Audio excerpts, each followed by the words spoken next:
آپ سن رہے ہیں راشد رضا وائس۔ پاکیزہ جوانیں۔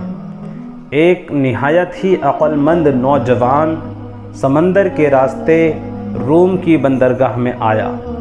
لوگوں نے اس کی بہت تعظیم کی اور اس کا سامان اٹھا کر باعزت طریقے سے رکھا۔ ایک دن ایک نمازی نے اس نوجوان کو کہا، ذرا مسجد کو صاف کر کے کوڑا باہر پھینک دے۔ یہ سنتے ہی نوجوان مسجد سے باہر نکل گیا اور پھر اس کو کبھی اس مسجد میں نہ دیکھا گیا۔ لوگوں نے سمجھا شاید تکبر کی وجہ سے ہے۔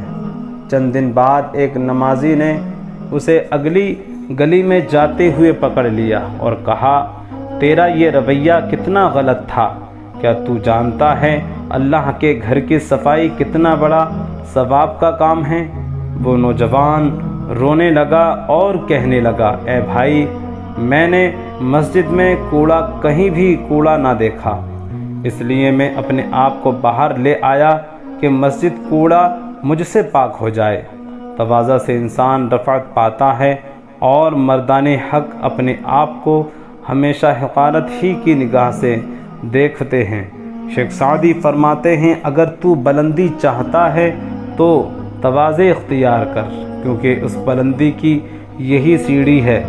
خاک میں بھی ڈھونڈنے پر نہ ملیں اپنے نشان، خاک ساری خاک کی جب خاک ساری ہو گئی۔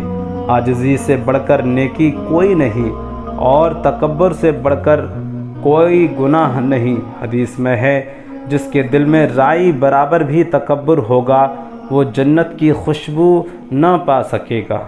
دوستو، حکایت پسند آئی ہے تو ہمارے چینل کو سبسکرائب کریں، بیل آئیکن کو دبائیں اور کومنٹ میں اپنی رائے ضرور پیش کریں۔